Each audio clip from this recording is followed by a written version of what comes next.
Muy buenos días. Vamos a empezar la jornada del día de hoy. Estamos dando un poquito de tiempo para que nuestros colegas terminen su café allá afuera, pero creo que es momento para reunirnos y comenzar pues este jueves, este día intermedio, en donde vamos a ver temas de frontera y de migración. Antes de entrar en la presentación de nuestros colegas del día de hoy, quisiera comentarles que hay un pequeño ajuste, vamos a tener un pequeño ajuste para que los programas de la tarde, los programas tanto de presentaciones educativas como de prácticas comunitarias se van a pasar para los bloques de la tarde. Y vamos a trabajar hoy en la mañana con las dos primeras actividades sin modificaciones. Vamos a estar ahorita de 10 a 11:30 con Andrea y con Heriberto Yepes. Y a las 11:30 vamos a tener un pequeño café. A las 12 volveremos otra vez con 3 de nuestros colegas también a platicar un poquito más sobre el tema, hasta la 1:30. Y a la 1:30, 2 de la tarde, tendremos oportunidad de platicar también un poquito con nuestro patrocinador, que nos va a platicar un poquito sobre quién es y qué ha hecho y cómo ha participado con nosotros, que nos dará muchísimo gusto tener sus palabras. Y a las 2 de la tarde, un poquito antes de las 2, comeremos, estaremos en la comida de 2 a 3:30, y a las 3:30 empezaremos los bloques de la tarde sin gran modificación para podernos ir a las 5 de la tarde al Museo Regional. Así que les agradecemos que nos hagan el favor de ayudarnos a unirnos a esta organización que tenemos ahora de la tarde. Quiero ahora tener la oportunidad de presentar a Andrea y a Heriberto. El tema de hoy es un tema que nos preocupa a todos, en especial en estos días tan complejos, tanto a nivel nacional como internacional, y pues obviamente estos temas terminan reflejándose en nuestras preocupaciones diarias. En este caso en particular, vivimos este encuentro en un lugar, en un estado, en donde el tema de migración y fronteras se permea de una manera muy significativa, por supuesto, y nuestros colegas nos van a poder compartir acerca de sus temas y a poder también compartir acerca de sus preocupaciones con el tema que tenemos enfrente. El día de hoy quisiera presentarles a Andrea Torreblanca. Andrea Torreblanca es actualmente directora del Museo Tamayo en la Ciudad de México. Desde 2018 ha sido curadora y editora en jefe de Insight, una organización binacional entre México y Estados Unidos, para la cual fundó el Insight Journal y concibió la plataforma curatorial Common Places en el sur de California y Baja California, Lima, Perú, Johannesburgo, Sudáfrica. Obtuvo una maestría en prácticas curatoriales en el Center for Curatorial Studies, Bard College en Nueva York en 2010, y entre 2016 y 2018 se desempeñó como directora general y curadora en jefe del Museo MMA CJS. El Juan Soriano, el Museo Juan Soriano. De 2012 a 2015 fue curadora asociada del Museo Tamayo en la Ciudad de México, coordinadora de la Sala de Arte Público Siqueiros, La Tallera, de 2010 a 2012. También ha sido subdirectora de curaduría de la colección de arte moderno y contemporáneo de Jacques y Natasha Hellman y coordinadora de la colección del Museo de las Californias en el Secut, Tijuana, de 1998 a 2000. Profesora de crítica y teoría y curaduría en diferentes escuelas de arte del país. Gracias, Andrea. Y tenemos a Heriberto Yepes. Él es el originario de Tijuana. Es autor de 2 docenas de libros de novelas, cuento, poesía y ensayo. Otra parte de su obra se dedica también a la traducción y estudio de autores como Jerome Rothenberg, Charles Bernstein, Ulises Carrión, Faustino Chimalpopoca, entre otros. Yepes estudió una licenciatura en filosofía y una maestría en psicoterapia en México. Obtuvo su doctorado en literatura hispánica y teoría crítica de la Universidad de California en Berkeley. Ha sido miembro del Sistema Nacional de Creadores de Arte y del Sistema Nacional de Investigadores. Es profesor e investigador de tiempo completo en la Universidad de Baja California, y en este 2025 apareció la traducción italiana de su libro El Imperio de la Neomemoria. Les agradecemos muchísimo que nos hayan acompañado el día de hoy. Creemos que su experiencia y sus comentarios sin duda van a enriquecer nuestra práctica profesional. Muchas gracias. Muchas gracias. Gracias.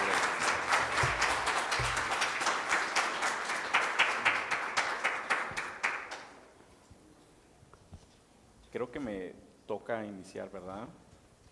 Sí, primero que todo, pues estoy muy agradecido. Ha sido fabulosa la visita. Tenía muchas ganas de estar acá.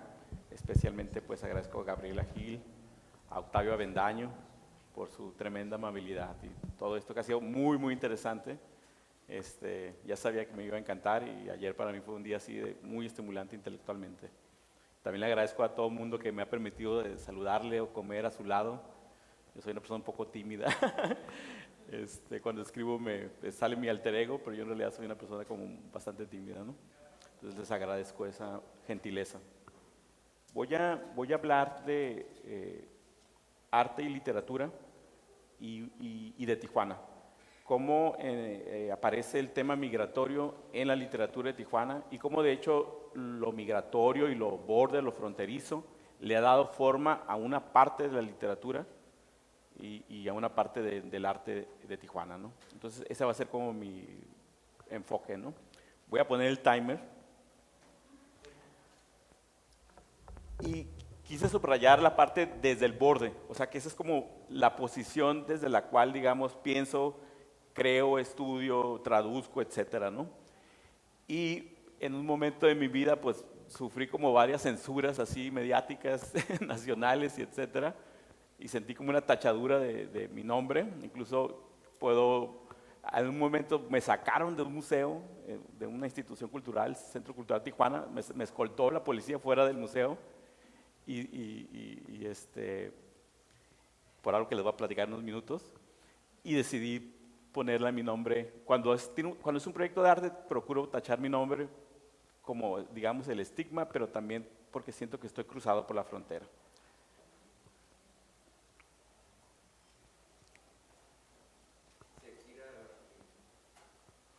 A ver, ¿estará apagado?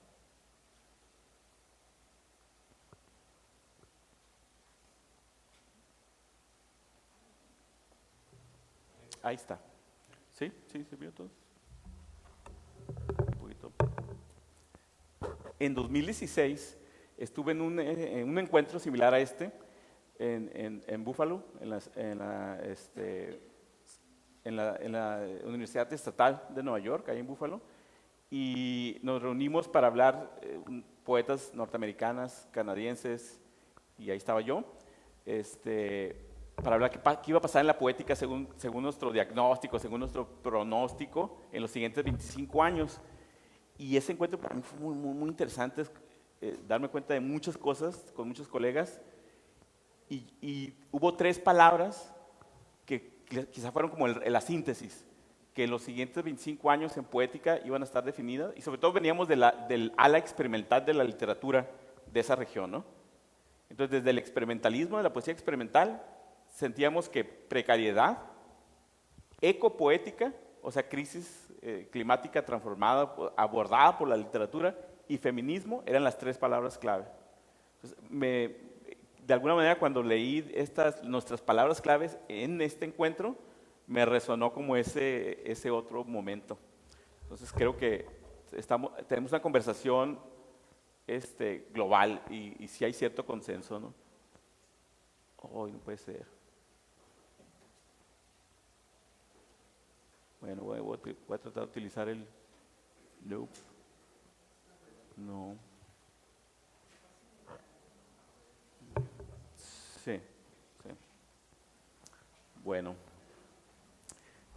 Comienzo con lo literario. El tema migratorio, o sea, la migración como tema, reescribe al canon. ¿De qué manera? O sea, si analizamos el canon, y esto me gusta mucho comentarlo con estudiantes de literatura, si analizamos el canon así más duro, o sea, digamos la Torá del Pentateuco, como le llamamos nosotros, la Odisea, la Divina Comedia, Don Quijote, el Popol Vuh, Ulises de Joyce, todo el canon, el centro del canon se trata de historias de un viajero, de un transhumante, de un nómada, de alguien que atraviesa territorios, alguien que sale de su casa y atraviesa un territorio. Entonces el personaje, digamos, del personaje del migrante, cuando aparece el migrante en literatura contemporánea, está reescribiendo y se está alimentando, tiene como plantilla, como template, al canon. Y eso es algo que a veces perdemos de vista. Cómo el canon alimenta a la literatura que tiene como tema al personaje migrante. Y de este lado puse el último libro que globalmente ha ingresado al canon, el autor que tuvo como un ascenso así meteórico literalmente al canon, que es Roberto Bolaño, este escritor chileno migrante a México, y que por cierto, como ustedes bien saben, acá en Sonora, pues la novela, los personajes desembocan en un lugar de Sonora, una búsqueda. Entonces el personaje, Los Detectives Salvajes, otra vez, es una novela que sigue ese paradigma del canon, y si lo notan incluso en el nombre, ¿no? O sea, Detectives Salvajes es un personaje migrante, alguien que sale a la búsqueda de algo, pues, entre racional, detectivesca y a la vez, pues, salvajemente, ¿no? Siguiente, por favor. ¿La bolita? Ok. Y aquí traje quiero leerlas, aunque rápidamente, dos partes de los detectives, que es el 23 de enero. Hemos visitado el Instituto Sonorense de Cultura, el Instituto Nacional Indigenista, la Dirección General de Culturas Populares, Unidad Regional Sonora, el Consejo Nacional de Educación, el Archivo de la Secretaría de Educación, Área Sonora, el Instituto Nacional de Antropología e Historia, Centro Regional Sonora, y la Peña Taurina Pilo Yáñez por segunda vez. Solo en esta última hemos sido bien recibidos. Entonces es Bolaño imaginándose que viene acá con ustedes y a través de su alter ego, ¿no? 31 de enero. Hemos encontrado a Cesárea Tinajero. Toda la novela, digamos, desemboca en la búsqueda de esta poeta, que él sitúa aquí, aunque en la vida real, la poeta que inspiró a este personaje terminó su vida, desgraciadamente, en Ensenada. Entonces también como que Bolaño desplaza la historia de Ensenada acá. Hemos encontrado a Cesárea Tinajero. Alberto y el policía, a su vez, nos han encontrado a nosotros. Todo ha sido mucho más simple de lo que hubiera imaginado, pero yo nunca imaginé nada así. El pueblo de Villaviciosa es un pueblo de fantasmas, el pueblo de asesinos perdidos del norte de México, el reflejo más fiel de Aztlán, dijo Lima. No lo sé, más bien es un pueblo de gente cansada o aburrida. Entonces notamos, aquí aparece Aztlán, ¿no?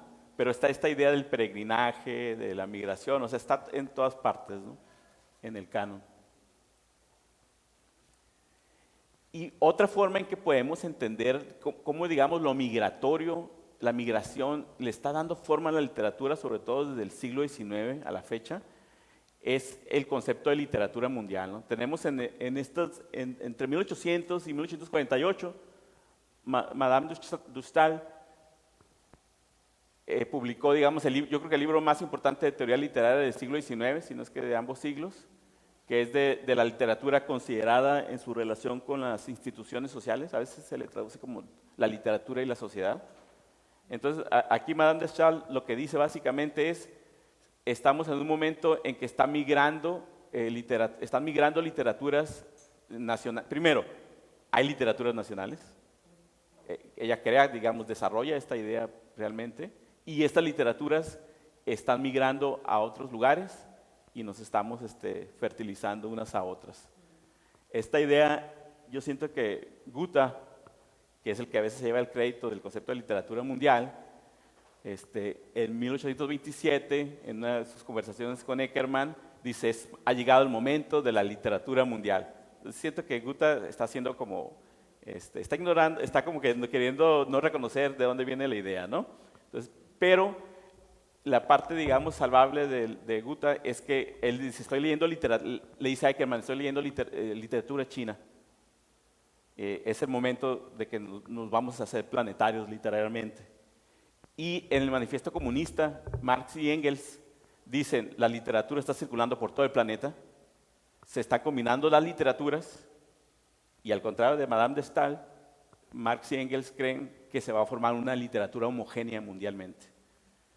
Entonces, digamos, estamos en el debate, yo siento que va ganando Madame de Staël en su pronóstico, pero estamos en el momento en el que la literatura ya migró, está migrando y eso le está dando forma a la literatura.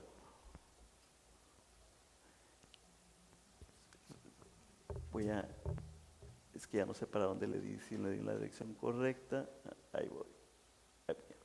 Y lo voy a decir rápidamente porque no me puedo soportar la tentación, que incluso en la filosofía, el sujeto filosófico, como tal, la definición misma de filosofía que viene de Platón, está formada por un mito que es una migración. Es el mito de la caverna.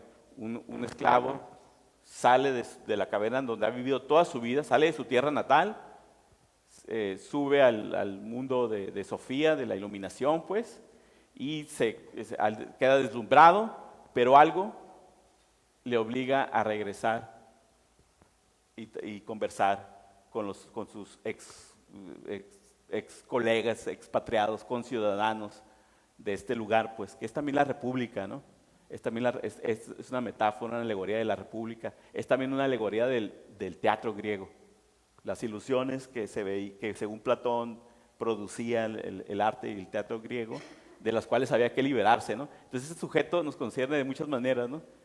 Este sujeto es un crítico al museo, porque allá adentro es un museo, es un crítico de arte, hace crítica institucional y se constituye como una nueva figura, este filósofo. Pero notemos, el filósofo se constituye al regresar. O sea que si él se hubiera quedado fuera, no sería filósofo. O sea, el retorno lo constituye como filósofo. Entonces, esta figura del migrante está, digamos, dándole forma a más de una disciplina mundialmente desde hace milenios. Y cómo ha aterrizado este tema, este sujeto, ya es un sujeto, no solamente es un tema, sino es un sujeto, cómo le ha dado forma a la literatura fronteriza, lo podemos sintetizar en 4 portadas, ¿no? Bueno, 3 portadas y una fotografía, una imagen. La primera es de Juan Rulfo, que en 1970 él altera El Llano en Llamas, su libro de 1953, y le agrega 2 cuentos, uno de ellos es Paso del Norte, que tiene como tema a alguien que sale del sur del país y viene al norte para cruzar y pues está hablando con su padre. Uno de los cuentos realmente, todos son perfectos los de Rulfo, pero para mí es uno de los mejores, de los 3 o 4 mejores, y creo que él lo supo, por eso se atrevió a alterar su propia colección. Entonces, digamos, tenemos un momento emblemático de la literatura sobre migración y frontera, que es Rulfo. A partir de ahí, todo el norte va a reescribir ese cuento, o sea, de alguna manera le dio forma, incluso en la forma, tomar el sonido, la oralidad, el hablar con, todas esas estrategias, todas esas tácticas narrativas van a reaparecer en Jesús Gardea, Gerardo Cornejo, Luis Humberto Crosswhite, Francisco, etcétera, Rosina Conde, etcétera, etcétera, etcétera. Y en el 74 creo que es muy importante Miguel Méndez y su novela Peregrinos de Aztlán, que ustedes deben de conocer muy bien acá, y que continúa esta exploración de este personaje, y lo vamos a ver ya, yo creo que en 2 momentos ya canónicos, ¿no? Que es en el 87 con Borderlands de Gloria Anzaldúa, y digamos por poner un libro solo de Guillermo Gómez Peña, The New World Border, del 96, en el que ya no es un tema solamente lo migratorio y lo fronterizo, sino que Anzaldúa y Gómez Peña ya dejan que imaginar lo migrante y vivir su propia migración le dé forma a su performance, le dé forma a su forma de hacer literatura y arte, y incluso su persona performática, en el caso de Gómez Peña muy claramente. Entonces ya es como si pasó de un tema pasó a encarnar dentro del sujeto poético.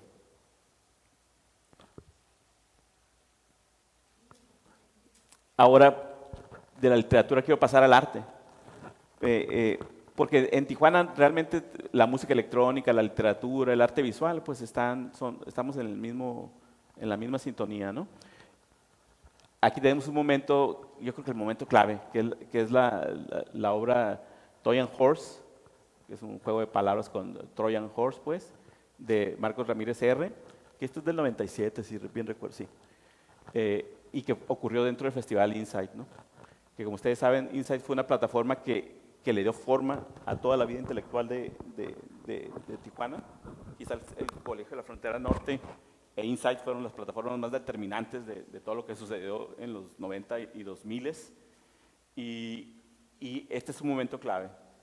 Yo alguna vez, digamos, me enfadé de que se entendiera la obra de Trojan Horse como un emblema de la fusión de culturas, que era como la definición de Canclini, y quise subrayar un solo aspecto que se suma a esa idea de la fusión de culturas, la de fisión, que la hibridación nos daba como metáfora o concepto para explicar todo lo que sucede en una frontera.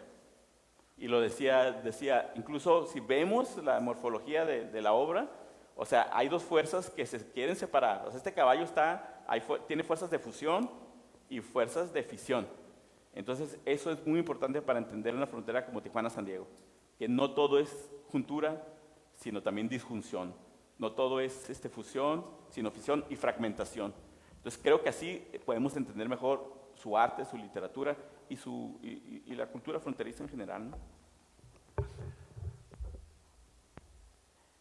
Otro momento que a mí me ha gustado mucho es este proyecto de Fiamma Montezemolo, Biocartografía de la escena cultural artística en Tijuana, el útero como límite y o posibilidad. Fiamma migró a Tijuana a principios de los 2000 como antropóloga para hacer un estudio de historia del arte fronterizo. A los pocos años de estarlo haciendo, 1, 2, 3, se fue transformando en artista.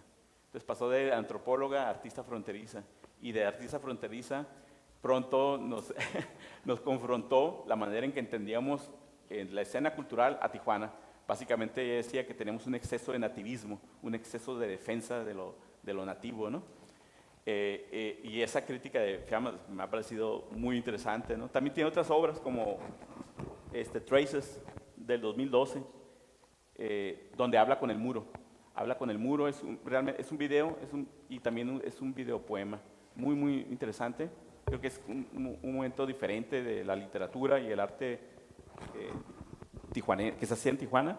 Y Echo, que es un video donde ella recorre piezas de Insight y nos cuenta como su afterlife de esas piezas, ¿no? Y como ven, Insight sigue resonando, ¿no? En más de un lugar resuena en toda esta búsqueda estética.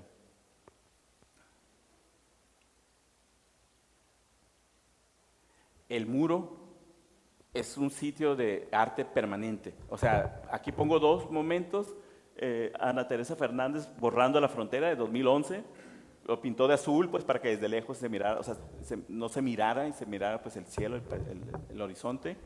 Y el aterrador este es el balancín, ¿no? Un sube y baja que pusieron de ambos lados, que luego también provocó polémica, es como 2019 creo, provocó polémica porque cómo se tomaba juego, bueno, hubo toda una discusión de qué tipo de arte hacer en el muro. A lo que voy, en síntesis, es que o sea, ya los espacios fronterizos se volvieron así el lugar donde haces arte.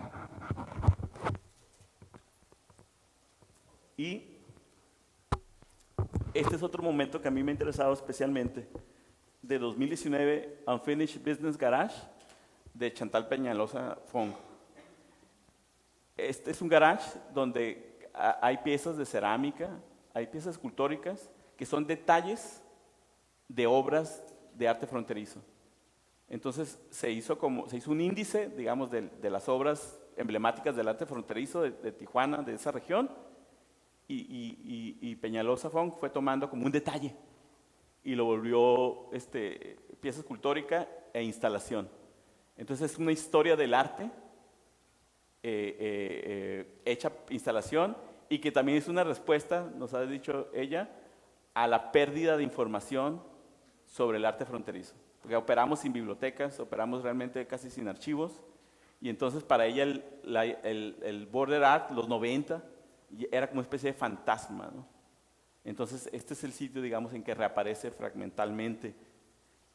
Y puse los aromas, ¿no? Que es como cuando entrabas a la exhibición, había aromas fronterizos, ¿no? A tacos de carne asada, carretera, plantas nativas, ¿no? Entonces era como entrar así y coleccionarlo, ¿no? Es una cosa, hacia muchos lados se puede entender. Y tiene, Peñalosa Fong tiene muchas direcciones. Y creo que ahí hay algo cambió a través de ella. Aquí aparece, por ejemplo, otra migración. Su familia migró de China hace décadas y el tema de la migración china en Baja California aparece a través de su obra, ¿no?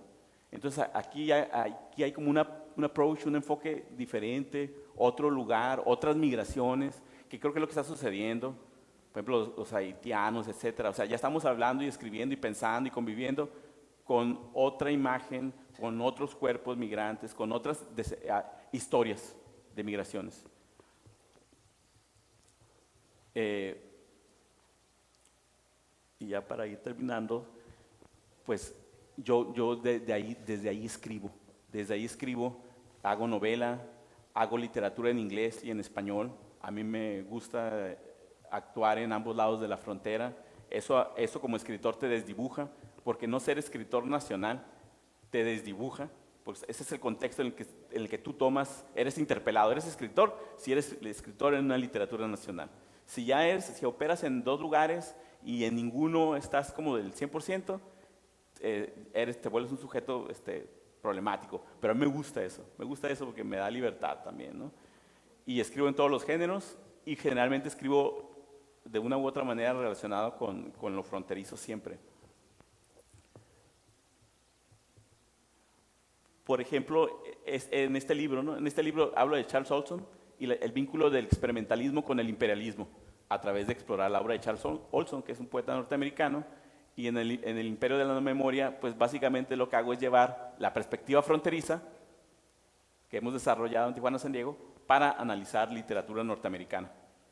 Y entonces, eso también he hecho con la literatura en náhuatl, ver poesía náhuatl como vemos la poesía experimental bilingüe fronteriza. Entonces, llevar Tijuana, San Diego a mirar al siglo XVI, por ejemplo, o al siglo XIX, la poesía indígena del siglo XIX. Entonces, de alguna manera usado como la perspectiva para llevarlo a otros lugares, ¿no?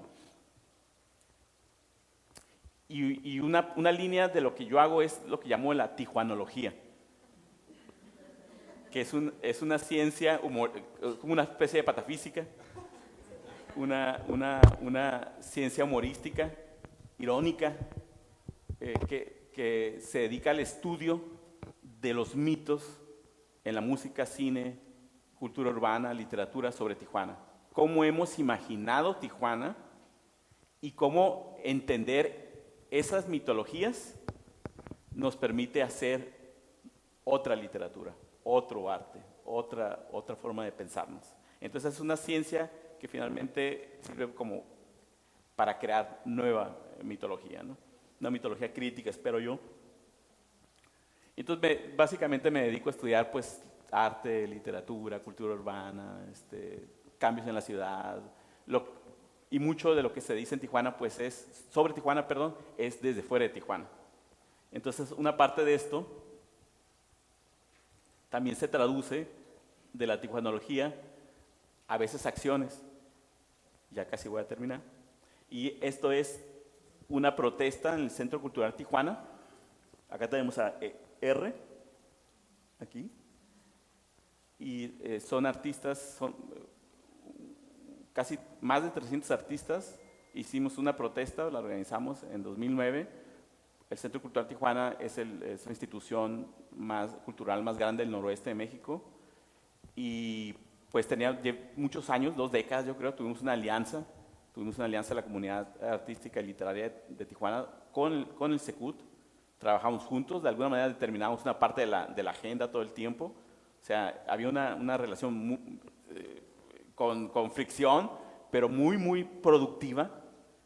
Y en 2009, pues en el gobierno de Calderón se designó como director a una persona que tenía antecedentes de tráfico de personas y pues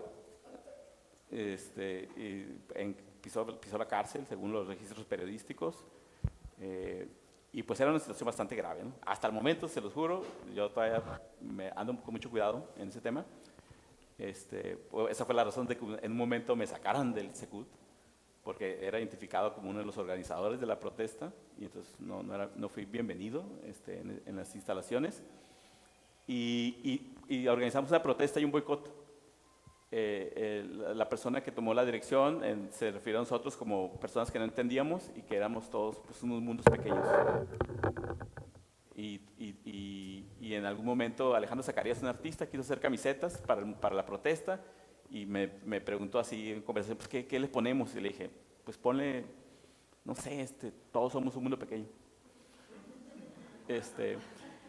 Y ya le puso y pues sí, el movimiento tomó ese nombre, ¿no? Todos somos un mundo pequeño. Entonces es un momento muy interesante, creo yo, que es el momento en que una comunidad local, artística, literaria, cultural, una comunidad cultural, una comunidad local, se identifica tanto con un museo, lo siente tan suyo, que está incluso dispuesto a tomarlo, a parar, para hacer un boicot, enfrentarse a autoridades. Entonces es como, tiene cierta paradoja, ¿no? O sea, cuidado, las comunidades se pueden enamorar de sus museos y pueden hacer actos pasionales, ¿no?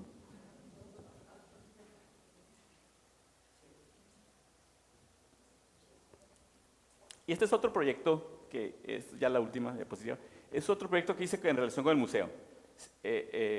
Violeta Orcasitas, en 2015-2016 creo, tenía un proyecto que se llama Satélite, que era una serie de proyectos sobre el museo, o sea, proyectos de arte sobre museo. Entonces invitaba a artistas a hacer un proyecto que tuviera que ver con el museo, y me invitó a mí, y agradecí mucho la invitación, porque es algo que siempre me ha interesado, y lo que le propuse fue hacer una web en que cada día apareciera un poema, que es una historia del arte conceptual en México, una historia del conceptualismo en México, en la literatura y el arte visual.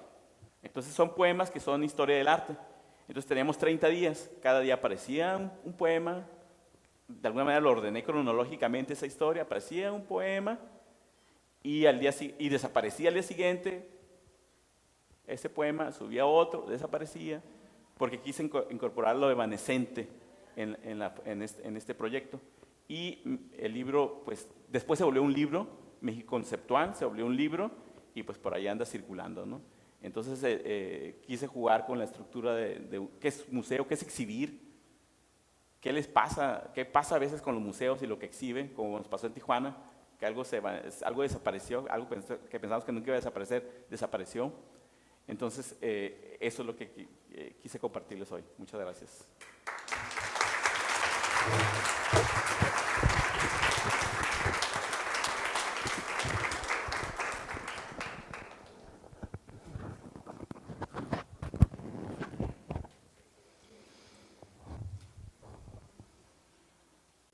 ¿Ahí se escucha bien?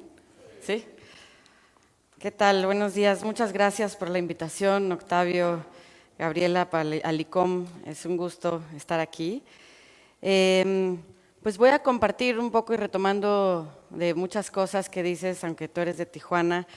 Yo vivía en Tijuana en los años 90 y la frontera, siento que para los artistas en ese momento era una provocación. Era un espacio que sí se había conquistado simbólicamente y que de alguna manera les permitía borrar, reinventar y atravesarla de múltiples formas. Y que iban desde actos invisibles, políticos, hasta lenguajes camuflados que sí se convirtieron en este vernáculo fronterizo. Y esta conquista metafórica y meteórica del territorio al borde con los Estados Unidos les permitió transgredir otras esferas sociales y culturales, ¿no? Que dieron pie a nuevas tácticas y a nuevas estrategias que se disociaban del resto del arte contemporáneo.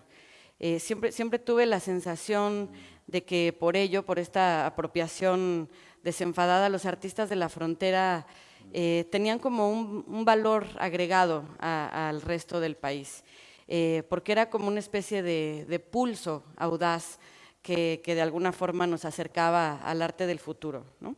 Y yo siento que es porque los artistas comprendieron que su condición fronteriza no estaba delimitada por el muro, sino también por todos los acontecimientos y fenómenos que día con día transformaban las ecologías, las economías de su contexto inmediato, ¿no?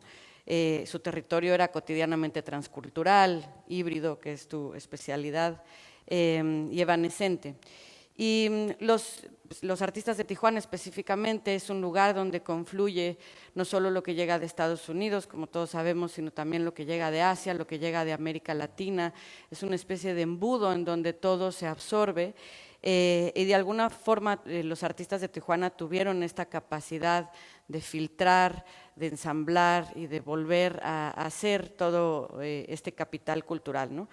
Insight, como bien mencionaste, desde su fundación en 1992 como una organización binacional, pues contribuyó de manera significativa, digamos, a potenciar las prácticas artísticas contemporáneas, pero era la frontera, digamos, o lo fronterizo lo que condicionaba también estas prácticas artísticas. Y digamos que lo transcultural de este territorio tenía al muro y a la frontera como primera confrontación, ¿no? Después regresé a Ensenada, después de 20 años, a vivir, a estar 3 años, con la intención de realizar un proyecto también para Insight, enraizado un poco más en la idea de lo local. Después de muchas ediciones, Insight, que había invitado a distintos artistas, a curadores, a estar en la frontera, me parecía importante volver a cuestionar la idea de sitio específico, volver a entender su significado en el arte contemporáneo, especialmente también después de la pandemia. Pero también yo en mi maestría ya había criticado bastante esta noción de las bienales, de esta lógica de invitar artistas a un espacio y a generar obra a partir de una relación muy inmediata con el contexto. En ese sentido me cuestionaba un poco qué significa el sitio específico, porque me parecía que las intervenciones que conocemos en el espacio público, ¿no? La noción de escultura expandida, todo lo monumental en relación a la esfera pública, todo lo que en los 90 fue muy importante, 70s, 80s, 90, pues había cambiado su lógica. Para mí el sitio específico de alguna forma implica también entender la historia detrás de cada contexto, hoy en día específicamente, conocer sus implicaciones éticas, políticas y culturales, porque el sitio específico no es un escenario o un paraje, digamos, es un lugar que se habita, no solo por humanos, sino por otras especies, pero también es un lugar colmado de muchos pasados, ¿no? Y estos pasados que pueden ser también violentos, borrados, malinterpretados. Y desde el ámbito cultural, como instituciones, como artistas, como curadores, requiere que tengamos una responsabilidad de ver esos sitios específicos a través de lentes mucho más amplias. Digamos que no podemos hoy concebir la idea del paisaje como desde el género, desde esta noción europea del paisaje, porque un paisaje idílico también puede ser un paisaje tóxico, ¿no? Un paisaje sublime también quizá tuvo una historia colonial detrás, o un paisaje aparentemente desocupado o yermo tiene, ¿no?, una historia militar, o tiene, digamos, es un lugar por donde quizá atraviesan rutas clandestinas, etcétera, ¿no? Entonces, digamos, el sitio específico no es un lienzo en blanco, está atravesado por muchas implicaciones complejas que van más allá de lo físico. Y digamos, era algo que para mí se sentía como un giro radical, como un giro importante, y estas urbes fronterizas, al menos en este regreso, encontré que la frontera ya no era una provocación. Más bien estos espacios los sentía más como unos lugares antropofágicos, digamos, que ya habían logrado deglutir toda esta noción y esta condición histórica de la frontera, y que de alguna forma eso podía ser este otro momento, ¿no? Y digamos que no es que la frontera hubiera desaparecido, porque forma parte cotidianamente de todas las transacciones culturales y políticas que existen, ¿no?, con los Estados Unidos.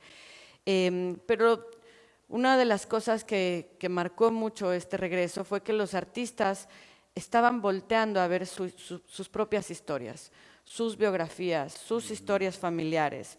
No importaba si habían nacido en Baja California, en Estados Unidos, en California, había un interés auténtico por voltear a ver esa, digamos, como genealogía familiar. Y para mí esto marcó un giro a lo local que fue como el detonador para el proyecto, ¿no? La idea de localidad, no desde un lugar identitario, digamos, o de políticas culturales en relación a lo que mencionábamos de Tijuana, ¿no?, sino auténticamente saber qué hicieron tus abuelos, por dónde llegaron, qué hicieron en ese territorio, qué hay debajo del subsuelo, qué es lo que estamos pisando, cómo esos paisajes irreversibles llegaron a ser unos paisajes irreversibles o tóxicos, cuáles son las rutas que atraviesan, digamos, como familiares para conformar comunidades, sociedades. Ese giro me parece que obviamente no está condicionado a la frontera, que hay globalmente también los artistas están mirando hacia sus propios pasados, y me parece que es un detonador importante. Quizá la pandemia tuvo algo que ver al estar estáticos, ¿no?, con esta imposibilidad de viajar, pero auténticamente creo que también hay algo mucho más allá de encontrar como un vínculo que nos arraigue un poco más a los espacios, ¿no? Entonces, digamos, especialmente es interesante en un lugar como la frontera, porque la frontera nadie es de ahí, todo el mundo es de otro lado, y eso es una condición también muy interesante en relación a lo nómada y a lo sedentario.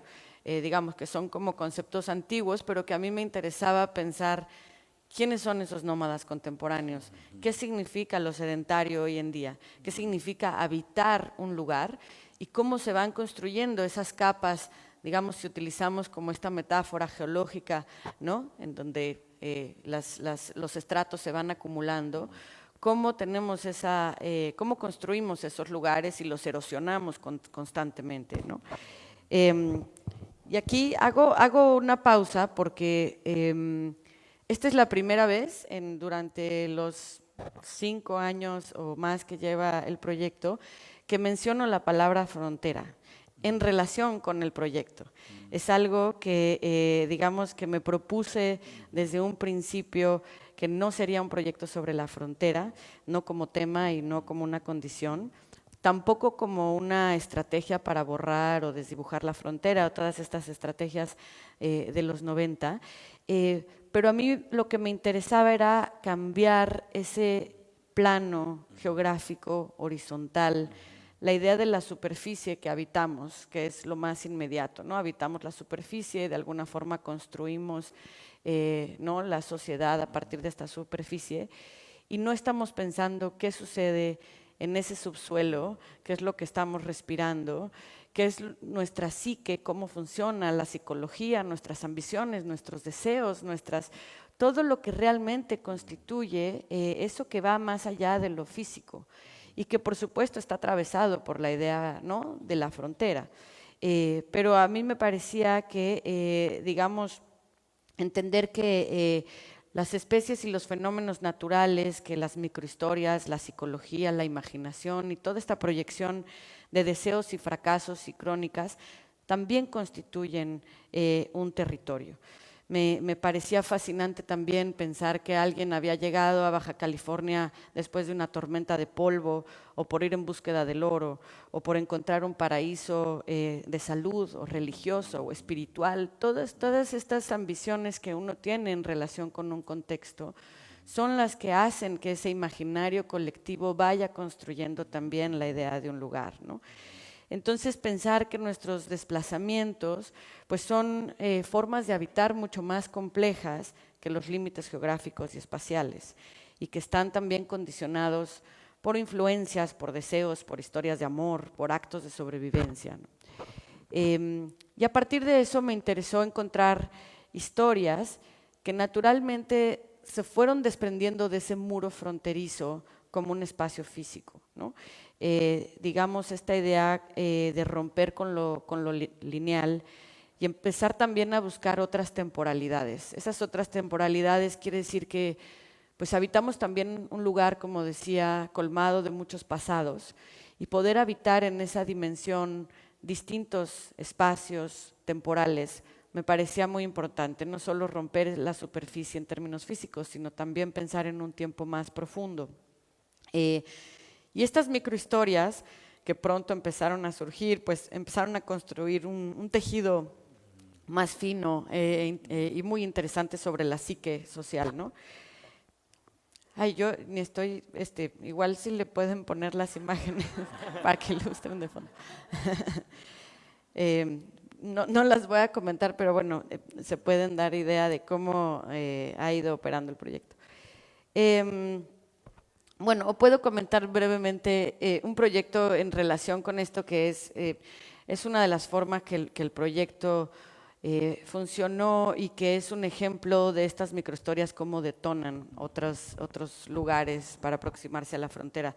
Pastizal Zamudio es una artista de Mexicali, Baja California, que trabaja en los campos de agricultura en Estados Unidos. Hace una práctica performática en los campos, digamos que subvierte ciertas estrategias y lógicas de los campos de agricultura. Y le invité a participar en el proyecto, siguiendo un poco como esta lógica y digamos, su interés en trazar como estas otras trayectorias. En un momento me envía una imagen de lo que fue su casa de infancia y me dice, parece que fue construido por un arquitecto importante, ¿no? De pronto descubrimos que este arquitecto había sido un arquitecto contracultural que había estado en Berkeley, un arquitecto vienés, Christopher Alexander, quien construyó unas casas en 1975 y 76 en Mexicali, parte de un proyecto, de un experimento social en el cual las familias participaron en la construcción de sus casas y como parte también de toda una ideología y conceptualización sobre la arquitectura vernácula, pero también sobre cómo habitar y cómo hacer que la vida sea más humana en términos espirituales, en términos filosóficos. Nos abocamos a buscar estas casas que existían en ese momento como una clínica de salud que era parte de la universidad. Las casas tenían dos partes, 5 casas que se construyeron con las familias y un lugar que se llamaba el sitio de construcción donde llevaban todos los materiales. En este sitio es donde vivió Pastizal en los años 90. De esta pequeña historia, al descubrir esta casa, detonó 3 años de conversaciones, digamos, como una obra artística increíble en la que un artista puede regresar a su propia casa y le permiten, siguiendo la lógica del arquitecto, plantear una obra artística que es remover todo lo que se había construido después con cemento, quitarlo y volver a las ideas de la arquitectura vernácula, haciendo un piso de cerámica con digamos como los materiales locales, etcétera. Y se vuelve una historia muy impresionante porque aparecen colaboradores de Alexander de los 70s, los traemos a conversar, se vuelve una comunidad muy grande de ceramistas, de arquitectos, de artistas que colaboran todos en el proyecto. Y eso detona de alguna forma pues una conversación sobre vivienda vernácula, sobre lo experimental, sobre cómo habitamos, etcétera, ¿no? Ese es un pequeñísimo capítulo de este proyecto y que por supuesto nunca se mencionó la palabra frontera, pero que estaba atravesado por toda esta experiencia de un arquitecto que llega a Mexicali en los 70s, estando en California, de este artista que trabaja y es más, digamos, como nómada y va acumulando toda esta experiencia también sobre la agricultura, etcétera, ¿no? Y digamos que hoy el efecto sedimentario es un proyecto en el que múltiples relatos y experiencias vinculadas a la ecología, a experimentos sociales y a sociedades espirituales han trazado una historia alterna a las Californias. A mí me gusta mucho la idea de usar las Californias como término. En principio fue mi primer trabajo a los 18 en el Museo de las Californias.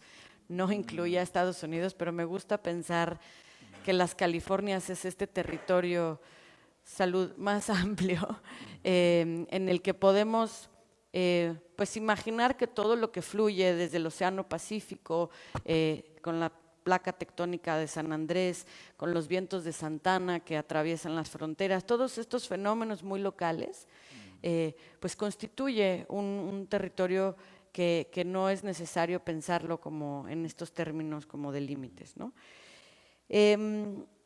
Algo de lo que mencionaste que fue como muy interesante encontrar ahora es que también este giro local, digamos, hay una sensación como de identidad, un sentido de identidad que más allá del orgullo que yo creo que todo el mundo tenemos de nuestros lugares propios y los tijuanenses específicamente, que me parece muy bien, digamos que hay una especie de sentido de pertenencia y de entender que si tus abuelos migraron, como en Mexicali, que hay un grupo, ¿no?, de artistas trabajando con la migración china, no solo rescatar esas historias, pero que los lugares se vuelvan nuevamente relevantes, ¿no? Entonces hay como una especie de defensa de los espacios locales que también se vuelve muy interesante.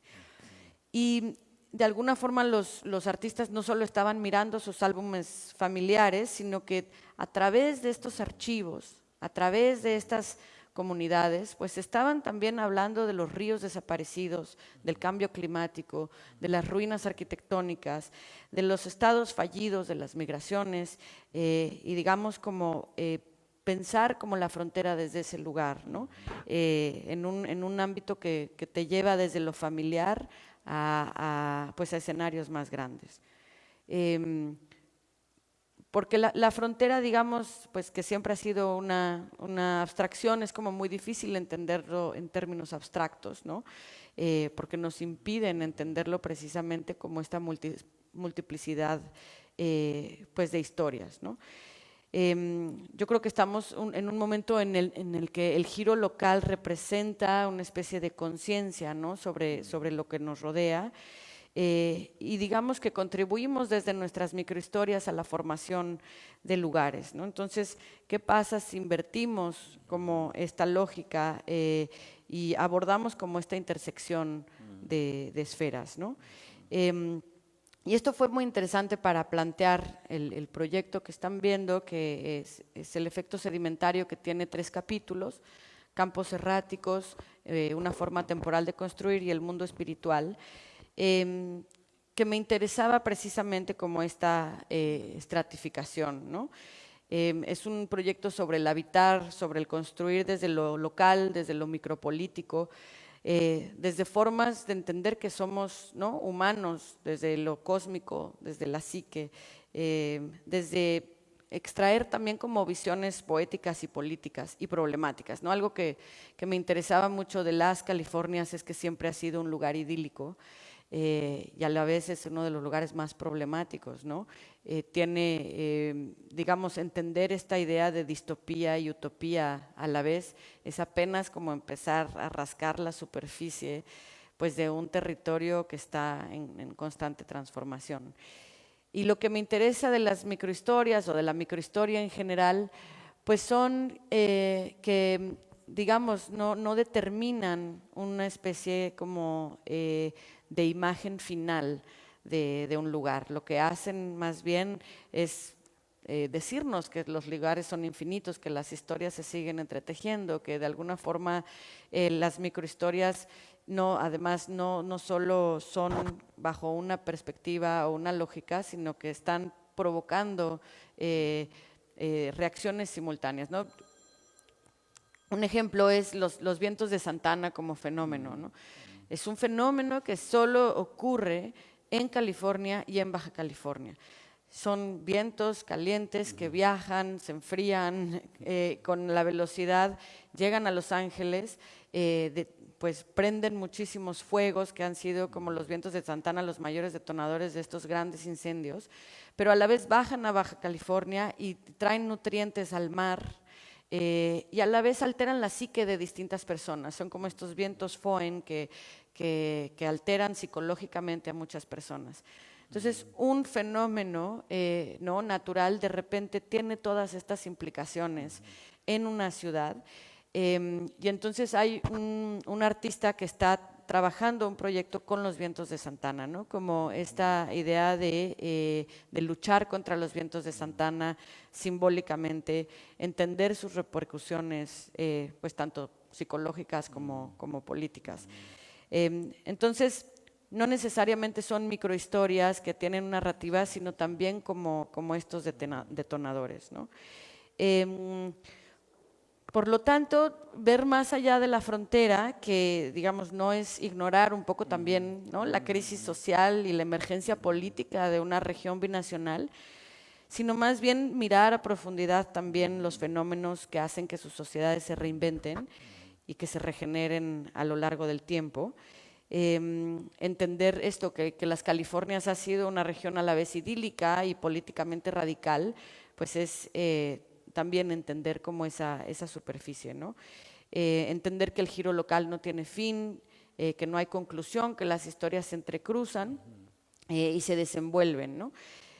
Para mí los territorios también los entiendo como estos territorios abiertos y me gusta entenderlos como Ariela Azoulay describe también la idea de la historia potencial, ¿no? Que es como una especie de intento por desarrollar un modelo para la escritura de la historia, ¿no? Entonces así entiendo este proyecto como un nuevo modelo, una posibilidad para poder reescribir la historia de las Californias, ¿no? Muchas gracias.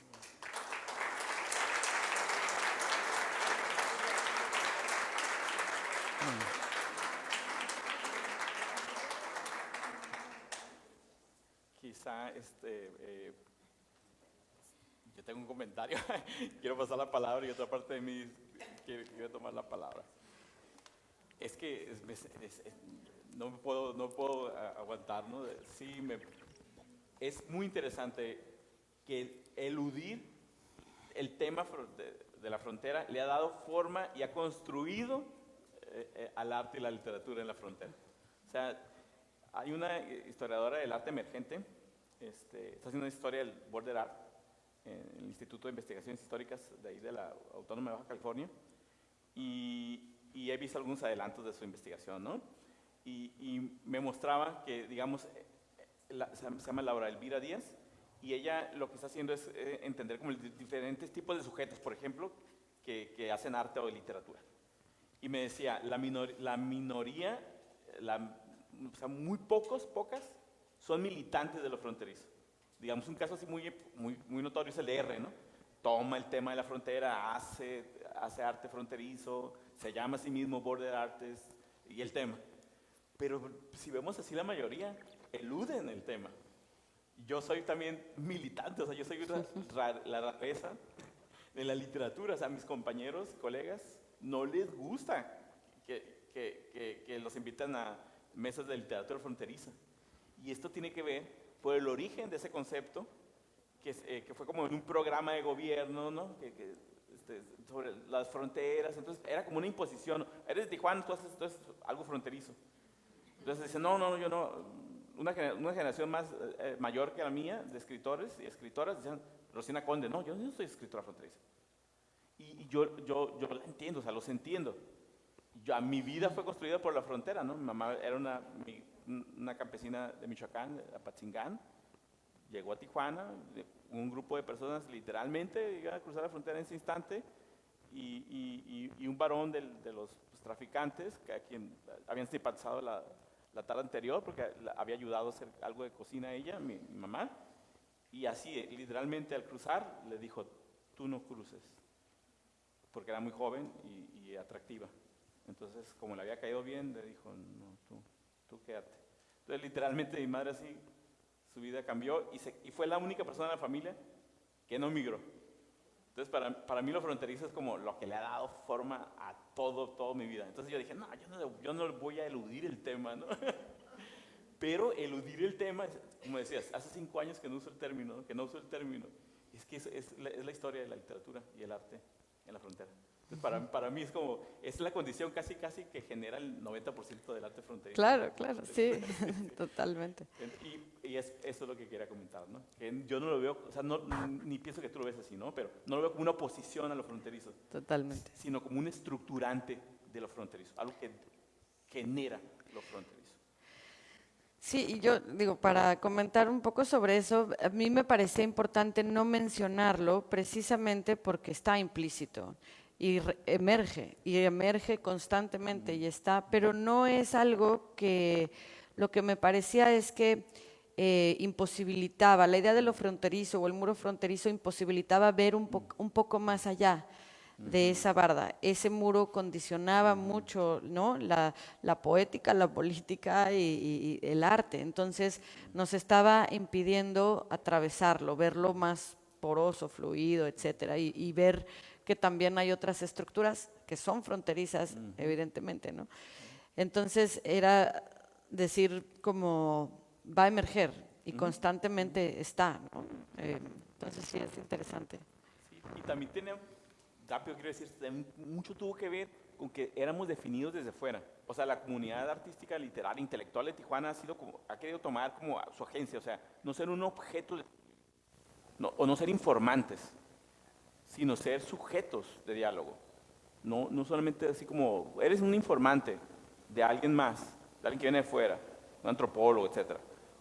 O eres un objeto de estudio y guardas silencio y vas a ser definido. No, queríamos ser sujetos de diálogo. Entonces una parte de nosotras y nosotros tuvimos que tomar la palabra, o sea, tuvimos que responderle a Canclini, como una especie de performance, pues. Tuvimos que decir, voy a decir qué es lo fronterizo. Entonces también, o sea, tuvo que ser una estrategia de resistencia, porque si no, si todos eludíamos lo fronterizo, yo a veces lo he eludido en mi vida, o sea, en mi obra, pero si todos lo eludimos, entonces la comunidad queda vulnerable a ser, ser desapropiada de su propia historia, convertirse en objeto. Entonces yo creo que esta riqueza de estrategias, digamos la ilusión de eludir, o la alusión directa a lo fronterizo, o sea, yo lo siento como una ecología, ¿no? En este momento de mi vida yo siento que es como, así producimos desde diferentes lugares, ¿no? No hay una oposición, pero sí ha sido, es que todo lo que dices estoy totalmente de acuerdo, que ha sido muy enriquecedor, ha sido muy productivo esa otra estrategia también.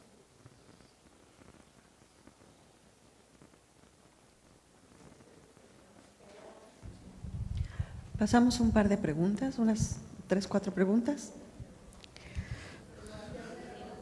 ¿Quién fue primero? Sí, buenos días. Pues muchas gracias por lo que comparten. Yo vengo de Agua Prieta, ciudad fronteriza aquí del estado de Sonora, y siempre me ha llamado la atención, ¿no? El circuito o la forma contestataria de la convivencia que hay de la población en Tijuana en relación a su muro, ¿no?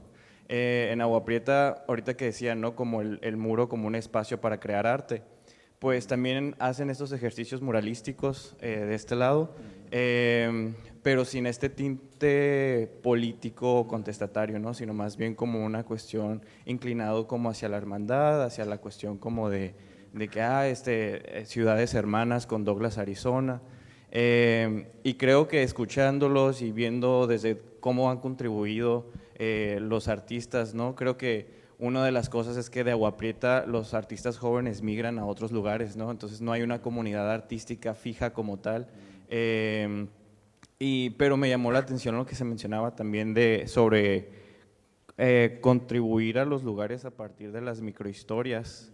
Siento que posiblemente, tal vez ahí es donde se aloja, si los artistas están yendo de Agua Prieta, pero hay personas migrantes, hay un centro de atención a migrantes, está un centro de atención a mujeres migrantes, posiblemente y regresando, que es lo que me gustó mucho lo que comentas, ¿no? Convertir estos sujetos de estudios en sujetos de diálogo, ¿no? En donde pueda haber un espacio, en ese sentido tal vez el museo, en donde puedan compartirse o dialogar con estos, porque pues es algo que me llama la atención, ¿no? O sea, cómo se ejercen, por ejemplo, en sí Agua Prieta me parece también que tiene una relación muy paternalista, ¿no? Con el ayuntamiento y municipal, en donde termina siendo una autoridad como imponente, ¿no? Y se ha visto en diferentes casos, en diferentes marchas, que casi no las hay, ¿no? También. Y nada, mi pregunta originalmente iba a ser eso, ¿no? O sea, cómo veían como esta configuración, porque entiendo que también las fronteras son diferentes, ¿no?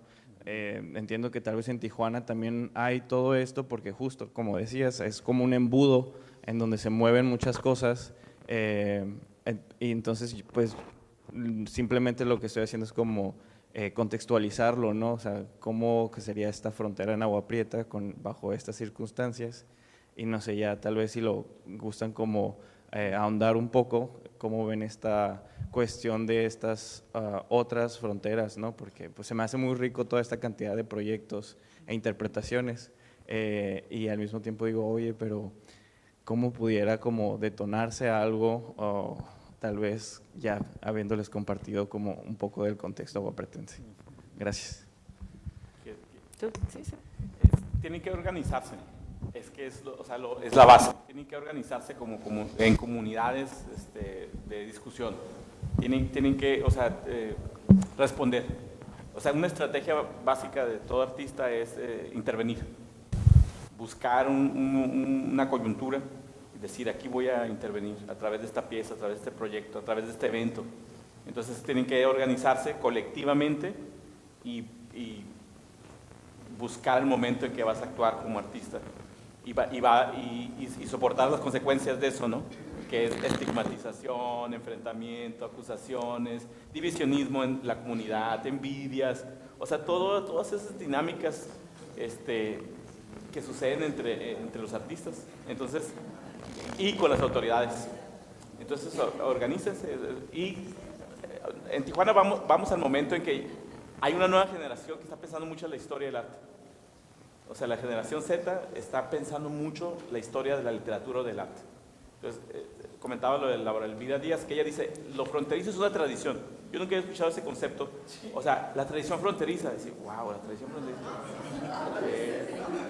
Pero, ¿saben? Lo entendí, dije, claro, o sea, es generación Z, o sea, para mí lo fronterizo era como un movimiento, un movement, pues, ¿no?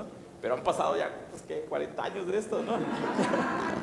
Entonces lo ve ya con otra mirada, ¿no?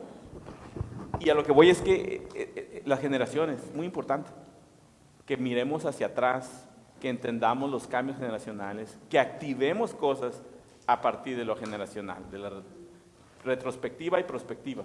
Sé que sí tiene que haber estrategias, tiene que haber tácticas, tiene que haber respuestas de parte de los artistas. Las instituciones hacen mucho y siempre es poquísimo, pero tienes que encontrar la manera de intervenir y cambiar direcciones y hacer obras y documentar, reactivar, discutir. Tenemos que soportar discutir y discrepar. Es que eso es clave. O sea, sentarnos y discrepar, eso genera interés, genera conceptos, genera nuevas comunidades, eso activa a la nueva generación, se emociona. Entonces, una parte de nosotros tenemos que ser polémicos, tenemos que discutir, porque eso genera empleos, literalmente, eso genera bienestar a una nueva generación, que una comunidad esté activa, discutiendo, esté reactivando sus archivos, todo eso genera bienestar, y cuando uno ve eso, entiendes totalmente. Es que es la economía la clave, ¿no? Tenemos que generar economías a partir del arte y para el arte, por ejemplo, ¿no? A ver, yo tengo ahora el micrófono. Andrea, me encantó que mencionaras ese proyecto de Christopher Alexander, porque fue la solución, o se veía así como la maravilla, de que más que una arquitectura vernácula realmente era retomar la tradición, en este caso sí, en cuanto al tipo de manejo de espacios con nuevos materiales. Yo no sé qué pasó después y en ese momento era como de veras la solución para esas comunidades. ¿Qué ha pasado ahora con eso? Bueno, ese es precisamente, siento que algo muy interesante, ese proyecto era un proyecto de 30 casas, se quedó en un proyecto de 5 porque se hicieron de forma manual prácticamente, muy lento.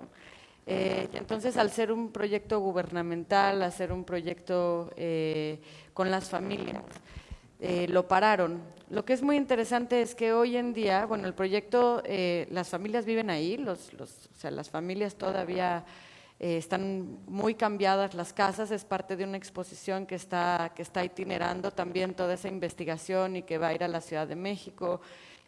Hay un libro ahí donde viene todo el estado actual de las casas, que ha sido muy interesante cómo las propias personas han modificado sus casas. Y la universidad ahora tiene también este espacio, que es el sitio, que es el lugar de construcción que está ligado a la Facultad de Arquitectura. Lo que fue muy interesante de las conversaciones que se detonaron a partir de ese proyecto fue repensar un poco cómo estamos construyendo hoy en día.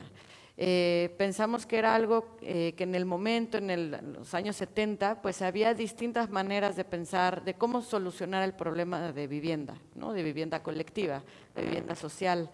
Y Christopher Alexander era, digamos, como un outsider de todo ese momento, porque estaban los utópicos, los que creían que también había que irse al campo a construir, y estaban los que obviamente construían vivienda masiva que solucionaban de manera muy rápida el problema. El problema sigue 50 años después, por supuesto.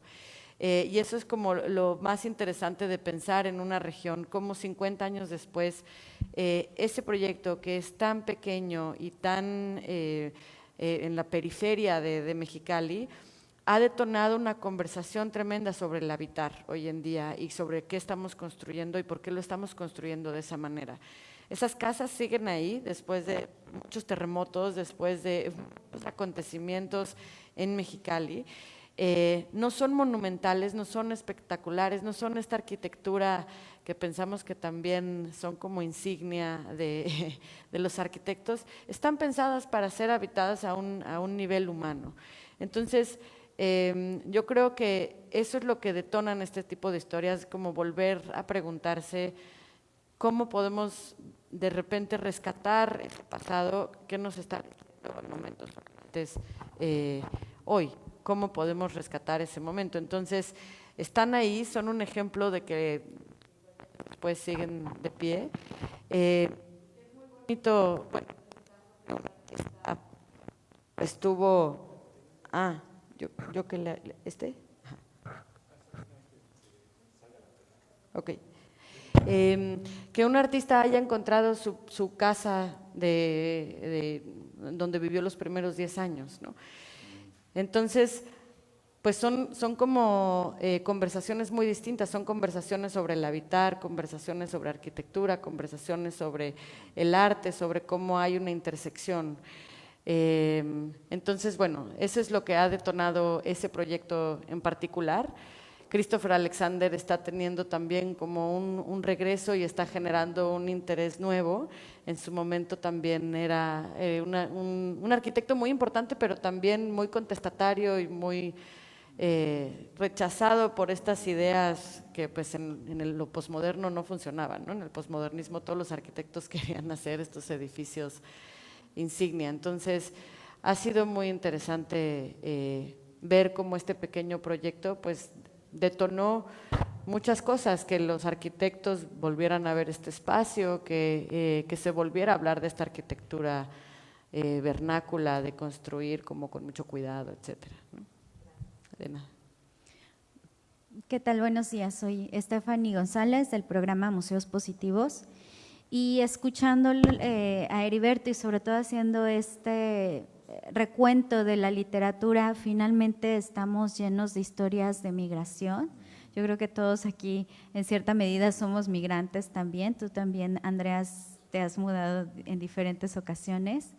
Y precisamente me llevó a otro fenómeno migratorio que se detonó a raíz de la pandemia y tiene que ver con los nómadas digitales. Entonces, ¿cómo vemos que en las principales urbes de diferentes lugares del mundo, pues llegan personas que de alguna manera trastocan la vida de las comunidades? Ellos se nutren y a su vez van pues modificando muchas cosas para bien y para mal, pero me gustaría conocer precisamente su perspectiva al respecto y cómo el arte y este lenguaje metafórico, estas narrativas nos permiten también tener una mirada diferente de esto que está sucediendo, ¿no? Me gustaría mucho conocer qué piensan al respecto. Gracias. Sí, si quieres, sí. No, es que es una pregunta compleja y podríamos hacer todo un simposio en relación a eso. Creo que fue muy interesante. Digamos, respondo desde la experiencia personal y vinculado como a esta charla. En 2019, justo antes de la pandemia, con este giro de lo local y haciendo como esta crítica de los viajes de los 90, de la globalización, me interesaba pensar cómo habitamos el espacio físico y cómo podíamos colaborar de alguna forma desde lo global y desde lo local y desde lo transnacional y desde, ¿no? Haciendo como una especie como de pensar en la simultaneidad. Entonces, este proyecto forma parte de un proyecto más grande que se llama Inside Common Places, en el que lanzamos esta plataforma e invitamos a 2 curadores a hacer no este mismo proyecto, pero digamos un proyecto vinculado a sus lugares de origen y que pudieran trabajar a partir de lo local. Por un lado, Miguel López trabajó desde Perú y Gaby Novo trabajó desde Sudáfrica. Me interesaba mucho ver este fenómeno, que no lo hemos visto hasta ahora, sino lo vamos a ver mucho tiempo después, de ver 10 años después qué pasó en ese momento en el que 3 curadores están trabajando en su lugar de origen, sin tener ningún contacto y sin que la institución sea la mediadora del espacio físico, de este sitio específico. Eso fue atravesado por la pandemia.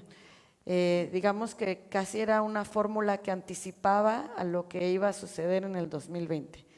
Y lo que fue muy interesante es que, por supuesto, empezamos a tener como un contacto digital, pero nadie nos podíamos mover de estos lugares.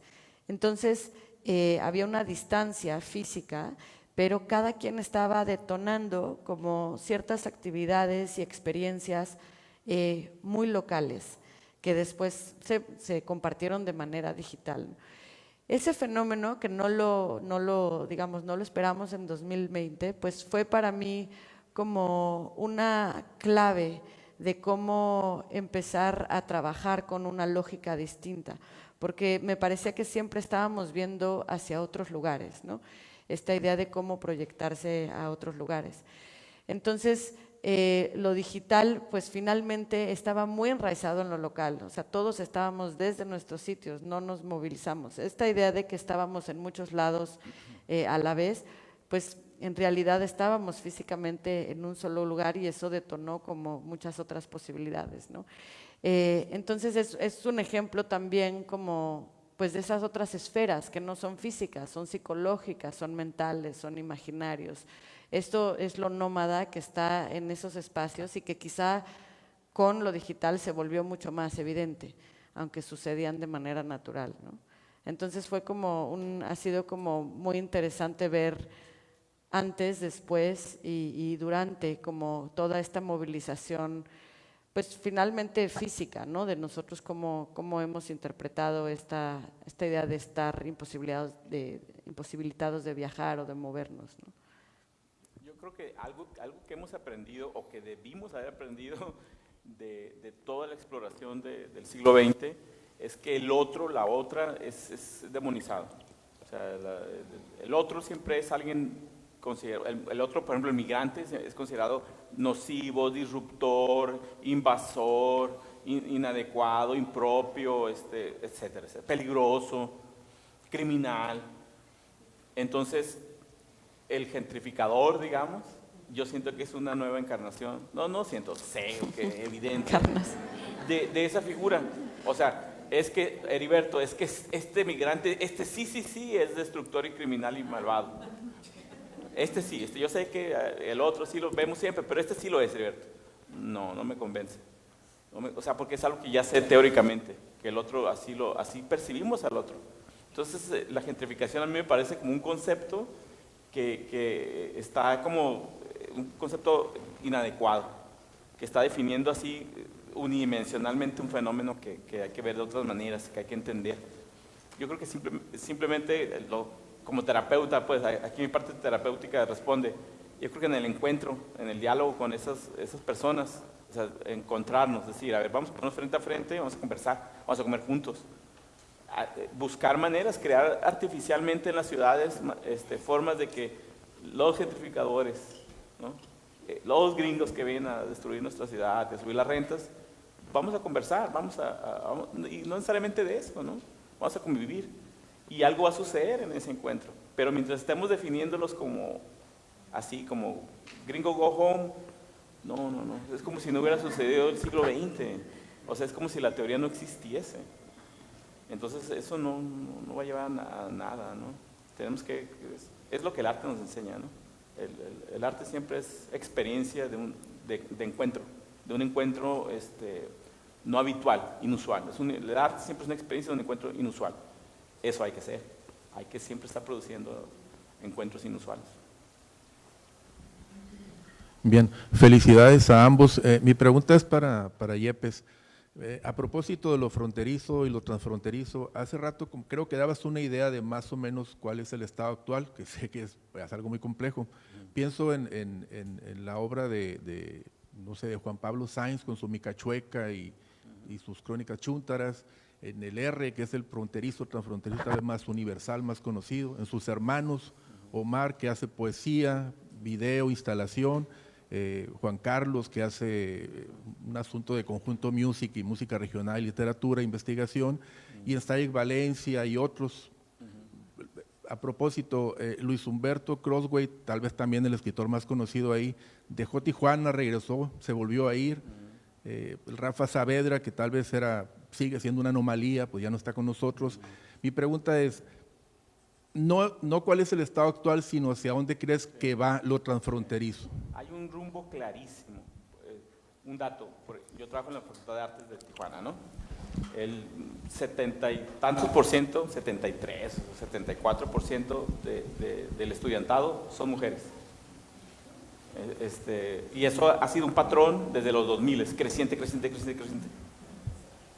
Hay salones que son de 16 o 20 alumnos, pues, y son mujeres, todos.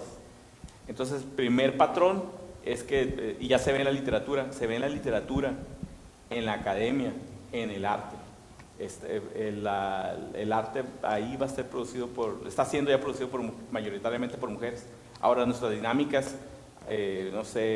curatoriales, editoriales, académicas, siguen poniendo el foco en los varones. Yo veo cómo la escena se renueva con el varón, con el egresado de la facultad, con el varón. Cuando yo los conocí, en el proceso era evidente que tenían cosas más interesantes ellas, pero la autoridad, la mediación sigue eligiendo a un varón. Entonces, ¿qué veo también? Que va a haber como una renovación en las mediaciones. Tenemos que hacer un ajuste. Entonces, eso es el cambio más importante, que ya vamos a hablar pues de las escritoras fronterizas, ¿no? Porque hacia allá ya está ahí y ahí se van a dar nuevas dinámicas, ¿no? Y la otra dinámica, sí, para decir nada más dos, es que si hay una vuelta, digamos, los millennials me van a matar. Los millennials reaccionaron a la temática fronteriza de la generación X. La generación X lo tomamos, nos gustó. R nos nos llenó de ánimo, tomamos lo fronterizo. Entonces fue muy X de la generación X, el arte contemporáneo y lo fronterizo. La generación millennial continuó el arte contemporáneo, ya la Z, la mayoría de los estudiantes se interesa más la animación que el arte contemporáneo. Ya el arte contemporáneo es un proyecto de la generación X sobre todo, y continúa por los millennials. Entonces, y los millennials reaccionaron a la generación X en lo temático fronterizo. Le dijeron, no, hay que hacer otros temas. La generación Z y ahora Alfa, que tuvo como maestras y maestros a los millennials, tienen entonces otra ahora pues, ellas y ellos están reaccionando a los millennials. Entonces yo lo veo, digamos, a nivel de aula, pues, de centenares de personas de la generación Z que he conocido, y veo esa tendencia, ¿no? Que lo que están es como que hay una crítica, pero la crítica ya está más generaciones, entonces tienen como unas nuevas dinámicas intelectuales, lecturas, intereses temáticos, etcétera, ¿no? Y es una lucha bien interesante, ¿no? Todos mis compañeros X se sienten así arañados, ¿no? Y los milenios están aprendiendo a que son autoridades, a que son referentes, y ahora son sujetos edípicos, o sea, ya son vistos hacia lo cual hay que reaccionar y hacer otra cosa diferente. Y yo también he visto como esa dificultad de los milenios se supone que yo era el que criticaba, la que reaccionaba. Ahora hay reacciones a nosotros. Es un fenómeno nuevo. Entonces, esas son tendencias, ¿no? Las generaciones siguen marcando, porque se forman globalmente las generaciones. Entonces son como una cultura que pues se localiza, y entonces en Tijuana lo millennial, los Z, etcétera, agarra como su propio. Pero pues las generaciones son vientos de Santana, ¿no? Pero llegan a un lugar, pues.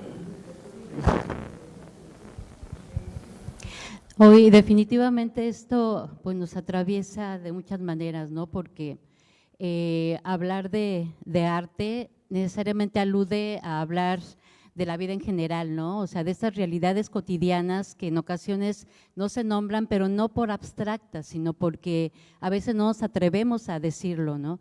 Y el no atreverse nos limita, porque ahorita bien lo acabas de comentar, respecto a lo que viene y a los que venimos, a los que regresamos, como esta idea de la caverna, que regresamos para revisar, pero también para actualizar, ¿no? O sea, cuando nosotros vemos esto, no retrocedemos, sino que al contrario, estamos retomando y estamos adquiriendo también lenguajes importantes. Y ahorita recordaba mucho a la metáfora del cuadro, ¿no? De Yomi Amador, esta poeta nicaragüense que de hecho ella recuerda su pasado, recuerda lo que la impregna desde pequeña con esta idea del Quijote que la empieza a traer, pero ella lo lleva a su territorio y trabaja con eso, con personajes de su cotidianidad y sigue. O sea, ¿por qué te convertiste en poeta? ¿No? O sea, ¿qué hace que tú vayas a ser poeta y cómo es que todo esto te va llevando a distintos sitios? Yo sí me siento definitivamente migrante y en la mañana lo decíamos, yo hacía una pregunta y le decía, ¿tú qué eres? O sea, eres nómada, eres peregrino, y por ahí me decían, ¿cómo entiendes el peregrinar, no? Y muchas cosas que seguramente vamos a seguir aquí comentando, ¿no? Porque sí, yo estoy muy inquieta y ya, hasta aquí. Gracias. Les agradezco. Bueno, ¿se escucha? ¿Sí? Pues les agradecemos mucho este pequeño conversatorio que nos parece importantísimo acerca de estos encuentros y territorios. Vamos a pasar al café, regresamos aquí a las 12, les pedimos que seamos puntuales para seguir nuestra conversación. Gracias.